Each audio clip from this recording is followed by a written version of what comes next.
This review was written by my good friend Richard Foster. I do not have any of the trophies for this game. The following are his thoughts.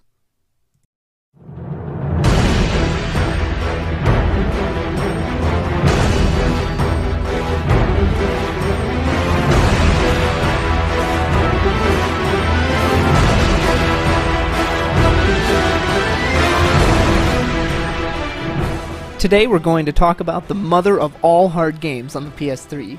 Demon Souls? Dark Souls? Please! Those games are about how much time you want to dedicate to throwing yourself off a high place and boosting some cheap experience.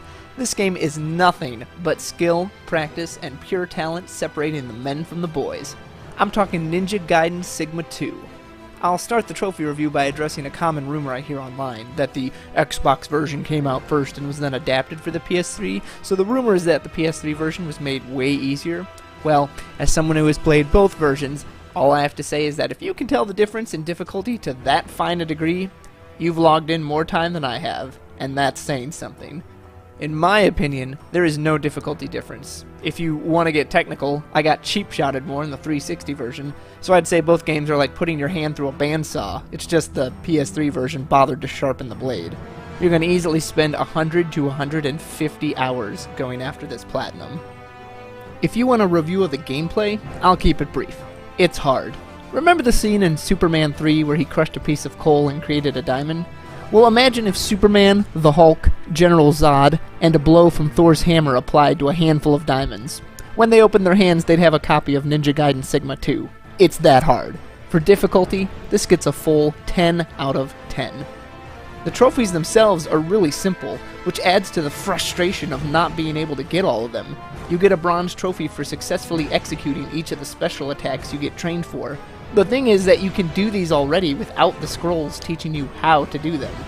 If you really wanted to, you could play through the game on someone else's console, get good at the moves, then load them onto your console, get a bunch of friends around, and just annihilate the first group of ninjas with trophies bing, bing, bing, left and right.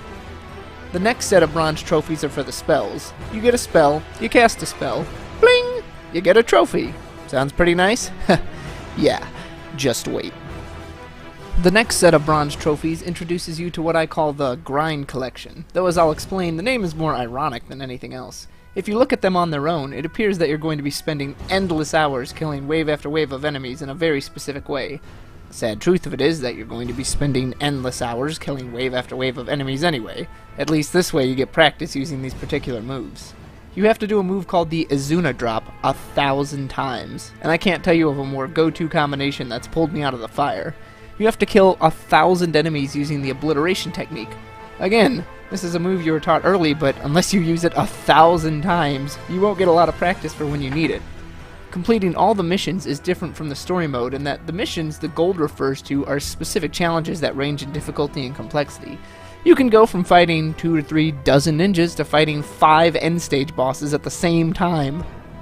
Thankfully, those are the separate missions, but the first time the screen loads and you see all 4 of them rushing towards you, I could swear I saw a little brown stain on the back of Ryu's ninja gi. Not that I blame him. If I saw that, I'd throw down the sword and say, "You win. Bathe the world in darkness. I'm out." The good news I'll throw on here is that whatever kills you in these extra missions, they'll count towards your weapon collection and grind collection trophies, so you don't have to keep replaying the story. Though inevitably you will. The next parts of the level completion trophies are to master the different paths. You'll play through each individual level in the path with all the available weapons, a small cache of items, and very few resources outside of that. Now the good news is that you'll have the most powerful weapons ever! The bad news is that if you could only clear that level with the 5 potions of life you came into the level with, yeah, you're in trouble. I like this version because playing through the storyline, I didn't necessarily set myself up for success. I mean, I would beat a boss with 1 hit left, win, whew, and then start the next level with 1 hit left.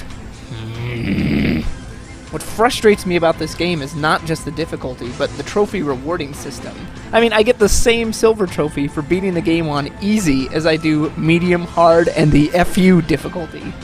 Then, when I replay those same levels on the same difficulty, I get another trophy that's identical to easy. As a matter of fact, complete all missions is the only gold in the entire game. I'm not saying it doesn't deserve to be gold, it absolutely does, but, you know, I don't know, maybe Path of the Master Ninja could qualify as well? For the best trophy name, this is definitely a tie between Feat of 1,000 Obliterations and Feat of Ultimate Destruction. Granted, you'd think 1,000 obliterations would be in itself an ultimate destruction, but no. This game goes the extra mile not only to define them separately, but make you achieve them. Trust me, you need to get the practice. For the worst trophy name, this dubious honor goes to every single technique trophy. This breaks it down in essence to a 13-way tie for dead last. Which would basically be what would happen if I and 12 of my buddies challenged UFC former heavyweight champion Junior Dos Santos to a head-punching contest. For the best trophy image, the winner is the platinum. The rest of the trophies are either pictures of weapons, hazy pictures of levels, or Japanese calligraphy, which could just as easily be saying "stupid American" as what the trophy alleges they're actually saying. For the longest time, I actually thought it was the same image until I sat down to make these awards and looked really closely at them. Now, the Platinum gets the award because there's no mistaking what it is. You don't even have to know it's a Platinum trophy to see the icon and realize that you, sir, or madam, did something pretty awesome to see that pop up. I know I sound like I'm down on the game, but I'm not. To date, the 2 silver trophies for the final difficulty playthroughs are the only 2 I need to get the platinum. A platinum in Ninja Gaiden Sigma 2 is like spelling Chuck Norris in Scrabble. You win.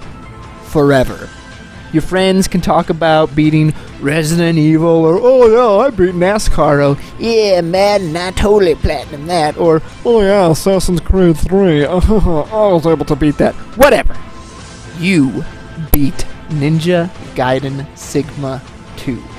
When you walk down the street with that platinum on your gamer ID badge, World War II vets who won the Medal of Honor, they snap to attention and they salute you! Well, maybe not, but if I had to imagine they would salute anyone, it would be whoever had that platinum. I mean, bragging rights galore among gamers. If any game would get you some cosplay at the Comic-Con, this would be it. You're the most interesting man in the world. And though you don't always drink, when you do, it's sweet, sweet victory, because you got a platinum in Ninja Gaiden Sigma 2. For overall trophy quality, I'm going to give this a 5 out of 5. It's addicting, it's fun, it's rewarding, it's challenging, and the designers did a great job making it a game that necessitates multiple playthroughs without making them drab or dull. The trophies themselves are simple and straightforward. The hardest part is getting them, which is how it ought to be. Special thanks to Richard Foster for writing this review. This was all him. He did all the work, I just put a voice to it. Richard, best of luck getting that platinum, buddy. You're gonna need it. Check out all his work on Richard Foster Originals, and thanks for tuning in to TPP's Trophy Time. Have a good one.